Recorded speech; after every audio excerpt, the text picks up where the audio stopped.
this is not a way to like hack your life. I'm just so tired of all the hacks. And the way that we're just looking to extract things from different practices. I think it's important to not be just like, look at things about like, what can I get out of this? Right. And like, what's in it for me? Because I think anytime that we're doing something like that, it's like you're missing the juice in it. Like you're missing the joy. Like you don't go to your dance party at night and go, I am here to extract joy from this situation, right? Like Exactly. right? Yeah. You're like, not Yeah. that track. The BPMs are not going to align with like the maximum extraction of joy. That's not what you're doing.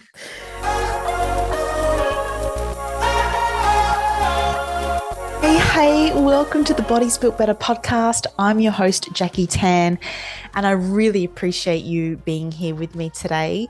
This show is all about human performance and everything it means to perform at your best. We look at the performance side in terms of the physical, the training, the recovery, the nutrition, hydration, sleep, etc. And we also look at the things that are more of the energy based, whether it is the thoughts we think, the emotions we keep, our environment and who we surround ourselves with. For me, it's so important that we make sure that we cover absolutely everything that could impact the way we show up and how we perform at our best. So, on today's episode, I have the absolute pleasure of welcoming back one of my favorite people, author of Heavily Meditated and the Heavily Meditated app. She runs courses on breath. She's a meditation teacher and an incredible human being.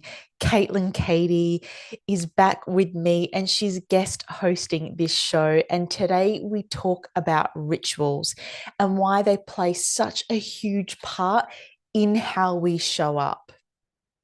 Caitlin helps us break down what rituals actually mean, the rituals we currently have in our life that may be serving us or may not be serving us. So, how to identify all of that, and then how to come up with rituals that truly nourish us from within and help us show up as our best self for ourselves, but also for others as well. It's always such a fun time chatting with Caitlin. So enjoy this episode on rituals with Cady. Cady, welcome back to the Bodies Built Better podcast. So good to be back. It's like my second home. I love having you on. I love chatting with you. And last year we got chatting on an episode and you kindly gave me the idea of, because I wanted to do something different for the podcast 2023, and you were the one who came up with the idea of guest hosting. Oh, You I did. didn't know that. Wow. I'm honored. Remember? Well, naturally that means I had to get you on, or maybe that's what I was thinking you were saying. And here we are. I was just angling to get back on the podcast and just basically have another chat with you. Yeah, perfect. Wonderful. Because you're guest hosting today. And I was thinking, what are the topics we could talk about? And actually, there's quite a few. Today's topic is around rituals. Yeah. And I think rituals are such an important topic because I feel like they're the gateway to good health and well-being. And we potentially don't utilize them in a way that could really benefit us.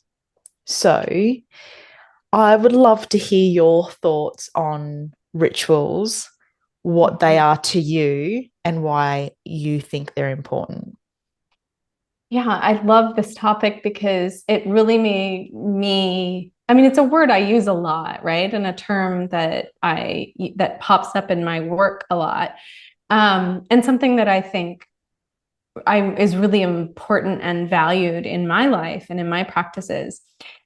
But sometimes, you use a word a lot and then you don't always have cause to sort of like sit with the word and go back to its origin. And so I was in sort of preparing for our conversation, I was like, like, what does that word mean to me? And what does it mean in general, but what does it mean to me? And, I think that if you take it by definition, right, it's something that's done regularly or even like rhythmically, but it's not just a routine. There's something baked into that word that has an aspect of devotion or transcendence, right? And something that has a sense of like connecting us to whatever it is in the world that's bigger than ourselves, right? So that can sound quite grandiose, right? When we're going like, oh, I have a morning ritual,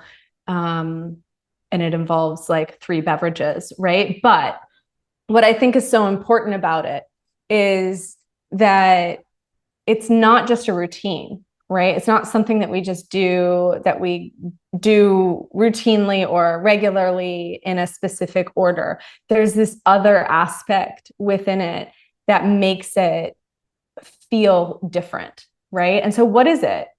What is it that makes it feel different? I think that it's a few things. I think one, it lifts the veil on the divine, right? Like it makes us feel connected to whatever that is, the universe or just nature, or if we believe in, a higher power. I think it helps us form a connection with that. But I think it also, you can think about it in terms of like being in touch with just nature, being in touch with yourself and your own inner rhythms, and bringing an aspect of reverence and meaning and joy to your life, right? So it's not just something done regularly. It's something done with devotion and something that leaves us feeling with a deeper sense of meaning and joy and connection to ourselves and the world around us. That What is do you so think about beautiful. that? What do you think about that? Well, firstly, I love the fact that um, you've gone to explain the word, because I've been thinking about this lately in terms of the language that we use and what we're saying, and the meaning behind the words we use, and they hold so much power, and yet sometimes we use language so flippantly as well. And yeah, and we're just not able to either express what it is that we're feeling through our words. And so the fact that you've even brought that up, I'm connecting with it absolutely straight away. But one thing that comes up for me, which I'm not sure, is so firstly, I'm an optimistic person. Like I'm pretty positive. But when I hear certain things, my brain will also go, do I want to say negative? I don't know. Talking about language here. I'm not sure if negative is the right word, but when you say, rituals and doing them, with devotion and sense of reverence, when I hear that, I almost feel like that's too much for me, I think, to commit to begin with. And it scares me a little. Yeah. Yeah. Well, you could back it off and go, you're a microcosm. You live in a macro, like, right? Like you live in a macrocosm. But like what we learn in Ayurveda and yoga and Tantra is that humans are a microcosm. So all of the elements that exist in nature and the world around you exist within you too, right? So there's the elements of water and earth and fire and ether and so on, air. So all of that is happening within you. You are a rhythmic being, right? Just like the world is seasonal and the tides, are fluid, and all of these things that are moving and changing around you, that's also happening within you. And so it's like, if we can accept that idea of like, okay, there's a universe inside of me, right? And it's mirrored in the world around me. Then, I think that's one way of taking something that can feel really grandiose and just going, oh, like in connecting to myself with reverence, which is what we're doing in a ritual, right? Then I'm also connecting to the greater, the great beyond, like whatever that is, um, with reverence, right? And I guess that leads me into this idea of how you do anything is how you do everything.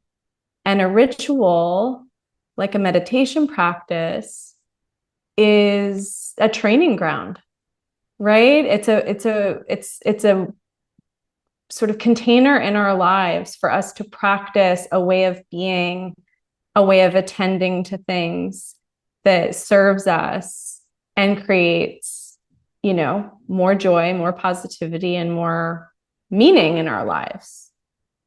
Does that feel less like, Absolutely. yeah, yeah, Straight away. Yeah, that feels now doable.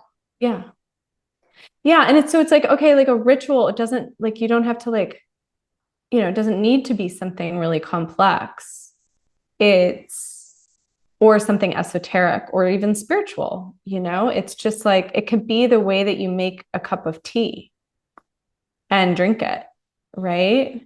But then it's also other things. Like, I know you, Jackie, have you and I share a love of a random kitchen dance party. Certainly do. And you like to do that, as part of your wind down from work, transitioning into evening and togetherness time and cooking dinner. And it's an intuitive way that you're crossing a threshold in your day.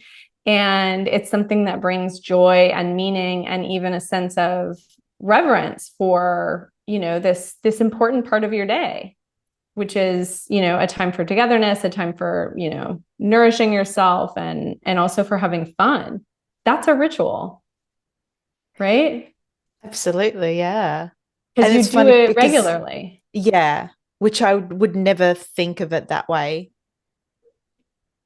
because it's Yeah. just about dancing and having fun and moving.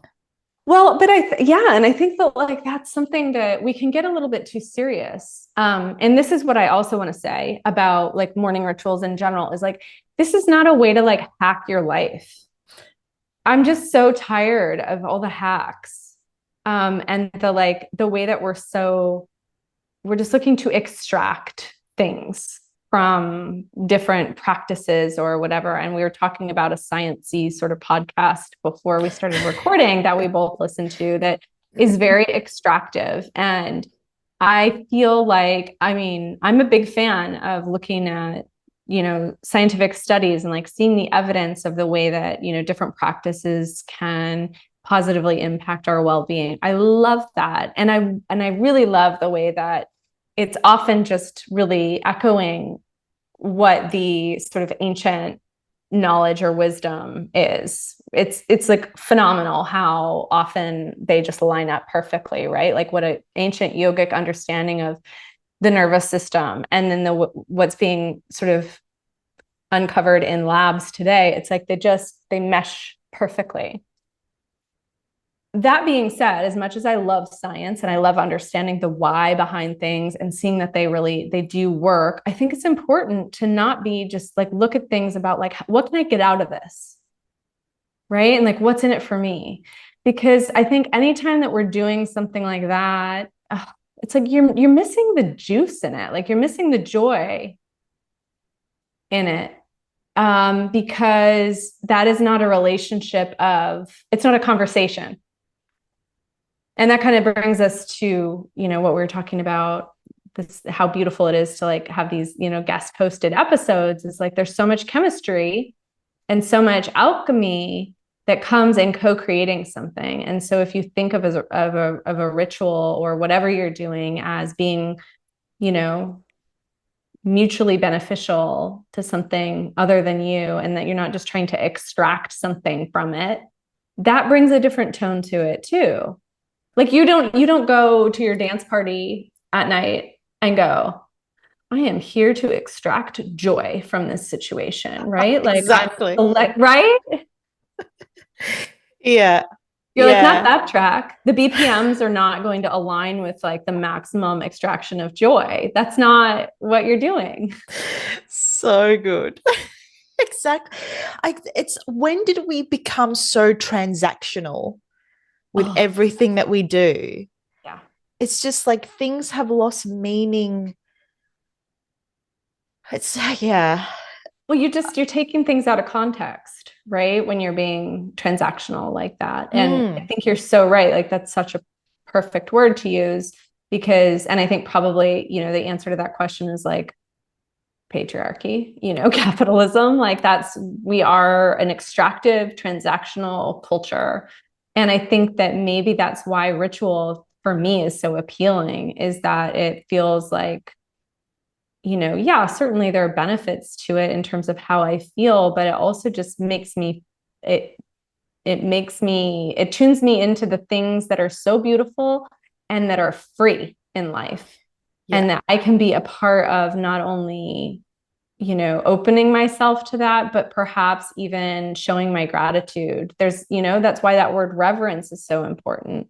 Like for you, do you feel a sense of reverence when you're like, shimmying around the kitchen bench? It's like there's a joy in that, like you're relishing your humanness, you're relishing Yes. that you have a body to move in, and that your body is well enough to move. And like there's all of these sort of intuitive things that you're doing in that ritual that you're not overthinking, but there is an act of reverence in it. I Mm, yeah.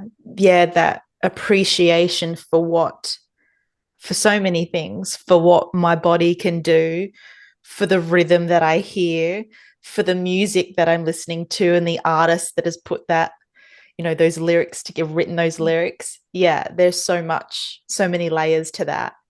And yeah, yeah. what you were saying before as well, like in terms of the science, I love science and it's really important. Mm. But once upon a time, I mean, almost 17 years ago now, when I um, did my massage course, it's not a whole heap of science backing up why massage is so good for you. I mean, there is now, and it's really solid. But it didn't stop people from experiencing massage because it does feel good. It does help you do things that you couldn't beforehand. It does relieve you of pain and whatnot. So it does all these beautiful things, and there's so much things, or there's just so much science is yet to prove. and There you and so go. why Yeah. limit ourselves to what Right. papers and researchers are telling us? Why not come back to ourselves and the humanness of what and who we are and our being and everything that we can see, touch, and feel and smell? I just, yeah, it's a crazy one that, I mean, you see also like on the socials now as well, like, you know, calling bullshit. But, sure, maybe the science isn't there on that, but, maybe that's really good for someone. Maybe someone really enjoys the process of walking on grass and just keeping their Yeah, feet in the grass for an hour or so, totally. grounding. Totally. But I also think like there's something about what is unseen that we're uncomfortable with. Because if I can't see it, name it, and extract something from it, that scares me, right? Like, and I'm saying me as in us collectively. And even your resistance to like the way that I originally was like, ritual is what connects us to. You're like, ah. Oh my God. Like the cynic comes out, and I think it's really important to have a healthy amount of cynicism. I'm with that for sure. You need to be discerning. But also, I think that when we are only willing to engage with things that can be, yeah, sort of monitored in a lab, we are limiting ourselves. And we're eliminating any possible connection to awe or wonder or curiosity, or even just that intuitive guide, that guidance within us that leads us towards things that are inherently nourishing or positive for us. So if I think if I tell you like X is good for you, do it, but you hate doing that thing, it brings you no joy or no pleasure, like, are you going to get a benefit out of that? I don't know. Like, maybe, but What's the I don't point? know. What's the point? Well, And I also think that, yeah, I just also think that like it's a very Western framework to sort of evaluate things by. And there's still so much, like, if we are only now just figuring out, all of the like, oh, meditation is good for this and that and da da da da. I'm like, well, yeah, I mean, like, yogis have been saying that for literal thousands of years. So exactly. it's like, just because we can now define it, because we have the technology to define it and see it, that doesn't mean, to your point, that there's a whole other sort of layer or many, many other layers that will be revealed through the language of science eventually. But that doesn't mean that they don't exist now. Exactly. That's it. And to your point where, things may work, but if you don't enjoy it, and me saying, what's the point? I can imagine people going, well, if it's good for you, then I'll do it, right? Like, even if I don't do it, if I enjoy it, if it's good for me, I'll do it. Mm-hmm. But that's the reason we have a diet-based society. I mean, there are so many different diets that come out because one thing doesn't work and we chop and change from the other to the other to the other because we haven't enjoyed it. It hasn't been sustainable. So that is the reason why, if something doesn't resonate with you, if you're not connecting with it, if it doesn't feel good, if it's not getting, bringing about any joy, then no, I don't think it should be the thing that you should be doing, even if you think you're going to achieve whatever it is you think you're going to achieve out of it. Yeah. I think there's two things in that you just said. One is you've got to have a personal why. I'm really big on that, Jackie. Like, if you're doing something because you read, an article that said it was good for you, that's probably not going to give you a lasting commitment to whatever that practice or hack or whatever is. But if you have, even if it's just an intuitive feeling of like, this thing brings me joy, then that is something that I mean, I'm just saying that could be one motivation, but there's a million other different sort of whys that you could have that are motivating you to engage with a certain type of activity. But if you're doing it because it's coming from outside of you, that's never going to give you the longevity and the internal sort of motivation to create a lasting practice. You have to know why you're doing it. Why are you doing it? What are you hoping to gain from this? How do you want to feel because of this thing that you're endeavoring to do? So there's that. But then the other thing also, to your point about like diet culture, is just like, again, if you have a reverence for and a sense of gratitude for your body and the rhythms of your body, and you see it as a microcosm, not a macrocosm, it's not something that's there to be harnessed or controlled. It's something that's there to be listened to and responded to. Again, it's like being in conversation with yourself, whether that's your physical body or your headspace or, your spiritual being. I think that what ritual does is that, and doing anything with a sense of reverence, is that it reconnects us to be in conversation with ourselves and potentially in conversation with the world around us. And for you, that might just be like, the weather is doing this, and therefore I am going to respond by doing this practice or this type of movement or eating these types of foods. And to that sort of, to follow that point a little bit more into something very tangible, in Ayurveda, it's said that how you eat is as important as what you eat.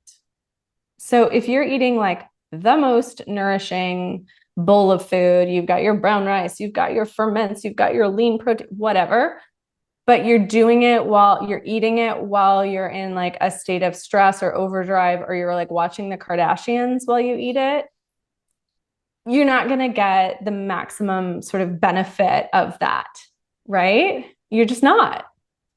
It's not going to land the same way. I mean, and you can look at like the nervous system and the way that the nervous system functions and the way that digestion is linked to that, if you want sort of to look through the scientific lens. But even beyond that, the way that you feel when you eat something and you're unsettled or you're negative or you're sort of like in a negative headspace, like often you'll end up with indigestion, right? I think about this a lot actually when I go out to eat, which isn't that often, but like, some monks won't eat outside of like the monastery because they say that when you're eating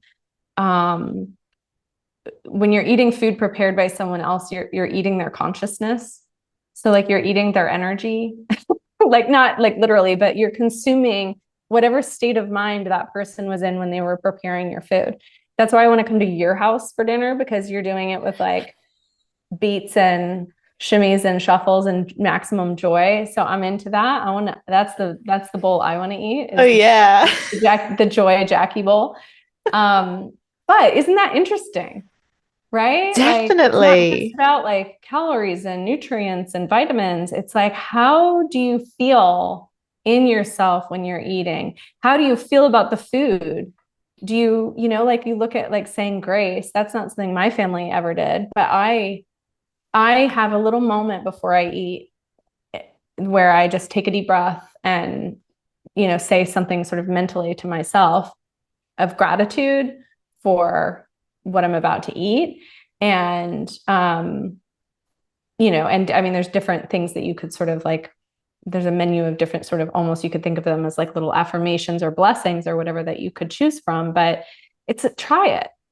That's a ritual. Yeah. Okay, so let's talk about the different types of rituals that we could be implementing in our lives, from the really simple, like you just said, the affirmations, or you mentioned earlier the way you make your tea, which I'm interested to know because I drink tea every night. So what's your ritual around that? But starting as simple as those things, and then let's get a little I don't want to say complex, but more Yes, bigger, more just more. Lucky okay, you speak my language. Yes, I do. You can break it down for the listeners though. I do. I'm with you. I smell what you're cooking. Okay, so I think the place to start with this is like to just remind everyone that you already know what to do. So you already know the things that work well for you. You can take a moment right now and reflect on times in your life where you felt more joyful, more connected, more peaceful, more calm. What were the things you were doing at that moment in your life that were helping to create that sort of outcome in the way that you were feeling? So most of us know. We know the foods that make us feel good. We know the friendships that make us feel good. We know the types of movement or whatever it is, the activities that we already know what works for us. So it's just a matter of coming home to those things and recommitting to a relationship with the things that serve us, not the things that sort of tear you down or deplete you or kill your mood. So with that in mind, let's begin at the beginning of the day, which is, what do most people do first thing? Pick up the phone. Guilty. Commence the scroll. right? Emails. That is a ritual that you are choosing, and it is not infused with positivity or reverence or gratitude or any of the good aspects of ritual, right? So there's a teacher, Rose Bowden. She's a yoga teacher here in Byron Bay, and she's amazing and a real character. And I heard her say at a talk once that you are what you worship. And I mean, she's not the first person to say that, but I've heard it from many different sources. But I'll always remember her just dropping knowledge on a room full of people and people just going like, oh my gosh. So whether you think you're doing a ritual in your day or not, you're just worshiping at the altar of Instagram or your inbox or Google or whatever shopping platform you frequent most, right? So you are what you worship. So whether you are in, it's a choice between doing something intentionally and doing something sort of accidentally. So you can bring a level of consciousness into the things that you're doing regularly and routinely, and that empowers you to co-create your day in a way that's going to yield much more juicy results, right? Beautifully said. Okay, so stop looking at your phone first thing. That's like my number one piece of advice for all humans. Yeah. Just please don't. Okay, so what could you do instead? Like, what if you just made a cup of tea and you stood there and waited for or whatever, you make coffee, like stand there and, take 10 intentional breaths using, a particular breath technique or something while the kettle is boiling or while the coffee is brewing, use that time to be present and wake up intentionally, right? And then maybe what if you drank your morning beverage of choice looking out a beautiful window or going outside onto your veranda and just sitting and just being with that cup of tea or that cup of coffee and looking at the space around you. It sounds so simple, but what you'll notice is first you have a huge resistance to it because you're like, I could be cleaning up my inbox, or I could be already doing sit-ups while I'm sipping my tea in between reps, or whatever it is. We're in such a hurry to get our day started. But if you can take that pause, I often say that these thresholds in our days are just like such juicy. We've talked about this before, I think, Jackie, like they're amazing. They give us an opportunity to move through different aspects or seasons of our day with more intention. And so if you can move with more intention, then you're going to, again, like engage with things in a way that feels so much more satisfying and meaningful. So even just sitting still and enjoying your entire morning beverage while sitting down and looking out, into your backyard or whatever, that's a beautiful, simple ritual rather than just rolling into your day. And what happens for you, Jackie, when you open your phone first thing? How does it feel? So in my head, what I'm telling myself, the reason I go to my phone, because my alarm has gone off. So obviously you turn that off. But the light is the thing that helps me to wake up. So that's what I'm using to kind of rouse myself to a sense of humanness. And so that's what I would do. And when you say, taking that time, to just kind of ease into the morning, I've realized that I do that, but it's kind of a bit backwards because when I wake up, I do the little scrolly thing, get the light in my eyeballs, which is not good for you. I know that the light you should be getting is the sunlight because that's the correct light that we should be getting into the body, because that is, just starts a whole array of hugely healthy, beneficial things for the human body. Anyway, so I do that. I'll get up.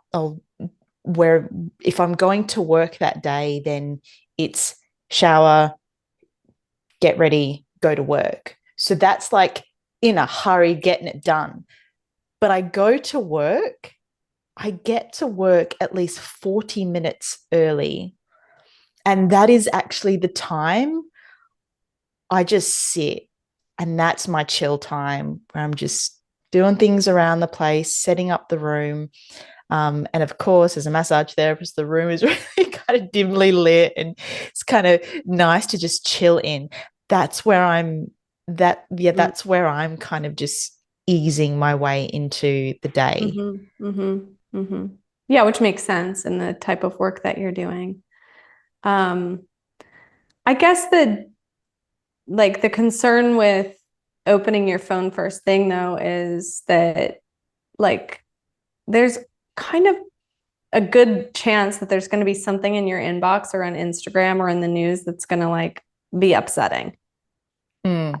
I just think 9 times out of 10, I feel worse after looking at those things than I did before, and I guess that's the nice thing about creating a buffer is going, I'm going to have some agency and give myself like a good start to my day, a solid foundation where I'm going to choose the mindset. I'm going to prime my nervous system. I'm going to connect with the part of myself that is beyond reactivity and ego and all of that, and be in that a more expanded space so that when I then engage with the world, including my phone, that I have a greater capacity to hold it and respond and not react and not let it sort of trigger me or set the tone for my entire day.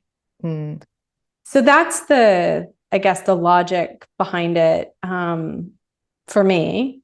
And can you do that, after you get to work? I'm sure that works well too, and It's you're a getting crazy, grounded. yeah, I mean, it's crazy because I get it. Like, and I've done it before, right? So I know how good I can feel. It's just it's a weird thing with me. Like, I get into these patterns of I'll do it for a few weeks and then off it for a few weeks. And it's just this sort Yeah, of but roller but I coaster think that's coming in and normal out of it. too. Yeah, that's Yeah. normal though. Like, remember, we're all like cyclical Yeah. beings. So there's also room for it to ebb and flow. That's why I think things like you must meditate twice a day for 20 minutes at these precise times. Ain't nobody gonna do that. Okay, like Yeah. 90% of people are going to fall off that wagon real quick. And to the people who maintain that, good on you. But they're the exception, right? And so if I say to you instead, meditate every day for whatever length of time you have. Like maybe set a minimum of 5 minutes or whatever. They've done studies that have said like I think like 12 minutes is sort of like like the bare minimum but what's more important is doing it every single day. So if you did it every single day for varying amounts of time, then you're going to create a really positive outcome. And it's about, I've said this, I'm sure you've heard me say this before, be devoted, but flexible. Mm. So whatever your rituals are, whatever these, positive things that you're trying to weave into your day are, understand why you're doing it, be devoted but flexible, right? And so you want to create that rhythm and that regularity with it, but you also need to be fluid because you're going to feel differently day to day, and what you have on each day is going to be different. So it's about having a little bit of flexibility there too, that I think is super important. And also, Jackie, I need you to go buy like an analog alarm clock. Please. Mudita. It's funny. I've had like 3 people ask me in the last week about, Kate, do you know a good like analog alarm clock? I don't want my phone in my room. And I'm like, yes. And Mudita, Mudita, they make 2 different alarm clocks that have no blue light. They don't need, you can just recharge them, their battery, and they have really gentle sounds and a lovely light that comes on. that you can set. So it sort of gradually adds light to your room. So Jackie, you could just hold it right in front of your My face. eyeballs. But I can't tell you what a huge difference that has made for me. I haven't slept with my phone in my room for many, many, many years, but I would plug it in like outside the door, if I needed to use the alarm clock. And then I found this alarm clock a couple years ago, and as they're not cheap, but worth it. So worth the investment. Done. So Mudita. yeah, Mudita. And there's two different ones. There's one that has like the fully analog clock face, and then there's one that has like a digital clock face. I have the OG analog one, but I think they're both great. Amazing. So that's All Jackie's over homework. it. Report Exactly. back, Jackie. Well, since you've given me homework, what could yes. you give to the listeners? Homework. Well, I think that ask yourself, like, what am I worshiping? Because, it's like we're all worshiping something. So what are you worshiping? And think about, that's a great place to start. You already have rituals in your day. So are they serving you? So do a little audit, and then look at whether you can swap in something that would bring a greater sense of positivity and joy and reverence.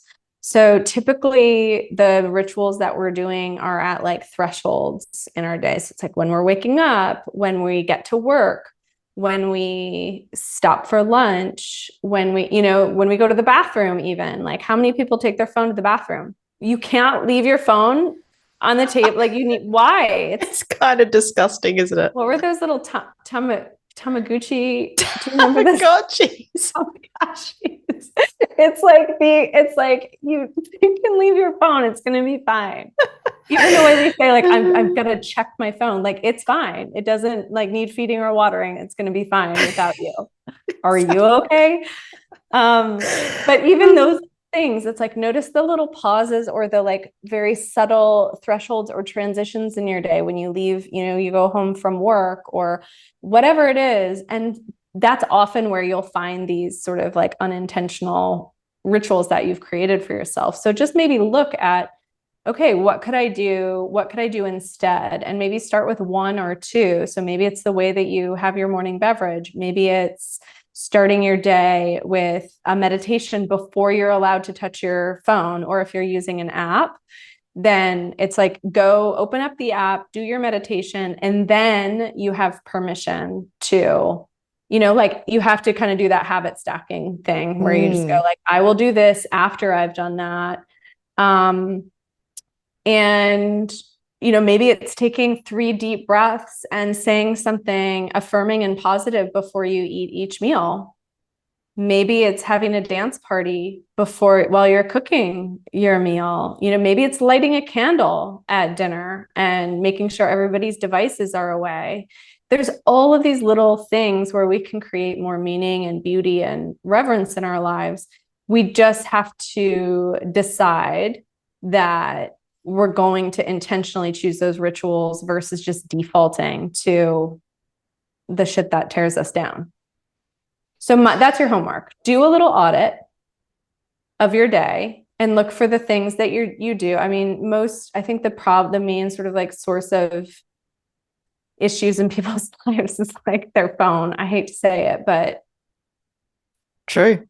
It's bananas, right? So, and then look at like, can I add in some kind of mindful movement? Can I add in a 3 minutes of, conscious breathing? And if you need help, like figuring out what those conscious breathing tools are, you can email me or you can check it out. I've got lots of resources in the app. Meditation. Download the Happily Meditated app. Thank you, girl. Meditation, journaling. Can't recommend that highly enough. I just can't. Like, write for 3 pages. stream of consciousness with no outcome, and burn it afterwards if you want. Or 3 lines if you're not inclined for or 3 lines. Do 3 minutes. Yeah. 3 minutes. You can do it in minutes or lines or pages, but I find that like 3 lines is a little bit skeet. Like you got to give yourself a little time to warm up, because like your first 3 lines will be like, I am writing 3 lines because Caitlin and Jackie. 3 lines for up. I'm out. Peace.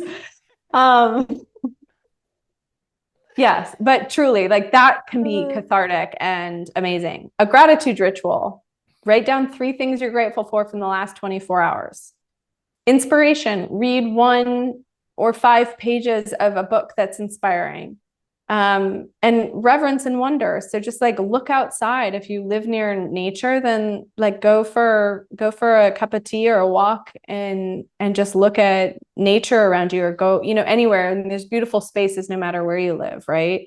So those are just like, that's a quick little shorthand menu of just things you could do instead of mindlessly picking up your phone at every sort of transition point in your day. Yeah. Exactly. I love that. And to add on to that, I have this thing where I go, I mean, except for the morning, pick up your phone thing, where I choose good first. So I love that. Yeah. So if I want, for example, to have, whether it's a piece of chocolate or it's the thing that's maybe not as good as having something good, choose good first and then have the thing if you still want the thing. So it's like, okay, instead of the chocolate, I'm going to go peel the green apple that I bought. It's just been sitting there for a couple of days now. So I'll get that out, eat that up, have a cup of tea. Do I still want the chocolate? Yes or no? So, yeah. Love it. Yeah, love it. Something. There's something about, again, that word, like a buffer too, you're incentivizing yourself, right? You're saying like, okay, I'll do this thing that I know is more nourishing to myself. But it's also like interrupting the pattern of reaching for something. And they've done studies where they've shown like even just having your phone on the table has an effect on the connection that's created. Even just having it, even if you're not actively looking at it, that there's a difference between how well people connect over, a meal or whatever with their phones on the table versus if their phones are not visible.